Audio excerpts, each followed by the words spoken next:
ተግባባን። ለምን ጸሎት መጽሐፍ አለ? ለምን ይሸጣል ታዲያ?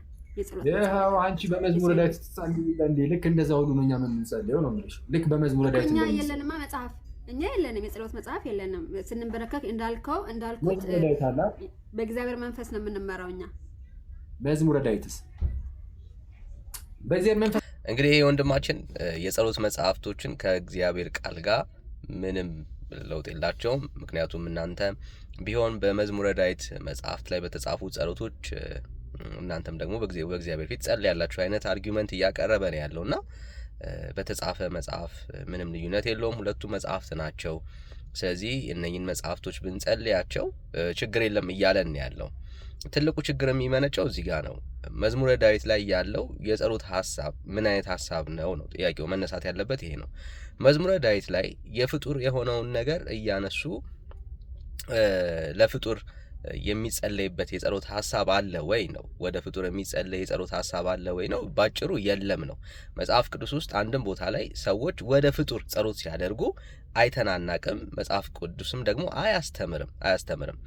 በተለይ የኦርቶዶክስ ቤተክርስቲያናት ውስጥ ያለው ትልቁ ችግር ምንድነው? ፍጡርን ከፈጣሪ እኩል የማመስገን ትልቅ ችግር አለ። ለምሳሌ ይህንን ጽሑፍ ተመልክተን እንመለስ።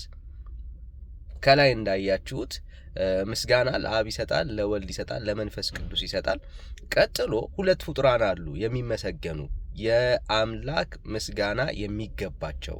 ኦኬ፣ ከነኛ ፍጡራን መካከል አንደኛዋ ማርያም ናት። ቀጥሎ መስቀል ነው። ስለዚህ በዚህ በጸሎት መጽሐፍታቸው መዝገበ ጸሎት በጣም የሚታወቅ የቤተ ክርስቲያን መጽሐፍ ነው። ሁሉም ኦርቶዶክሳዊም በሚባል ደረጃ የሚጸልዩበት መጽሐፍ ነው። እዚህ መጽሐፍ ላይ እንግዲህ ተያይዞ የሚነሳ አንድ ሐሳብ አለ። አብረው አብን ባመሰገነ ወልድን ባመሰገነ ቀጥሎ መንፈስ ቅዱስን ባመሰገኑበት ደግሞ ማንና ማን መመስገን አለባቸው? ማርያምና መስቀል መመስገን አለባቸው። እንዲህ አይነት መጽሐፍ ቅዱስ ውስጥ እንደዚህ አይነት ጸሎት አለ ወይ? ምን ማለት ነው? ለማርያም ምስጋና ጸሎት የቀረበበት ለመስቀል ምስጋና ጸሎት የቀረበበት መጽሐፍ ቅዱስ ውስጥ አለ ወይ ብለን ብንመረምር የለም። መጽሐፍ ቅዱስ እንደዚህ ከእግዚአብሔር ውጪ ለፍጡር የሚደረግን አምልኮ የሚመስል ልምምድ አድርገን እንድንኖር የሚያስተምር መጽሐፍ አይደለም። አንድ ቦታ ላይ እንደዚህ አይነት ትምህርቶችን ልናገኝ አንችልም። ምክንያቱም የሚመሰገነው አምላክ ብቻ ነው፣ የሚከበረው አምላክ ብቻ ነው። ለዚህ ነው እኛ የወንጌል አማኞች ክብር ለእግዚአብሔር ብቻ ብለን የምናምነው ማለት ነው።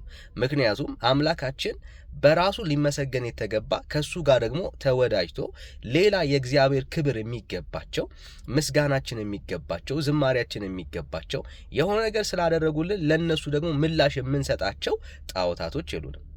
እግዚአብሔር ብቻውን ነው የሚመለከው። ከሱ ውጪ ምስጋና፣ አምልኮ፣ ስግደታችን የሚገባው ሌላ ማንም የለም እና ለዚህ ነው የወንጌል አማኝ የሆነው ምን ምስጋና ለእግዚአብሔር ብቻ ወገኖቼ። ስለዚህ ከእንደዚህ አይነት ከንቱ ልምምድ እንድትርቁ ደግሞ ለጥፋታችሁም ምክንያት ከመፈለግ ይልቅ ያንን ምክንያት እንደ እግዚአብሔር ቃል እንዳልሆነ ካወቃችሁ ለእውነት መገዛት የተሻለ ነው የሚሆነው።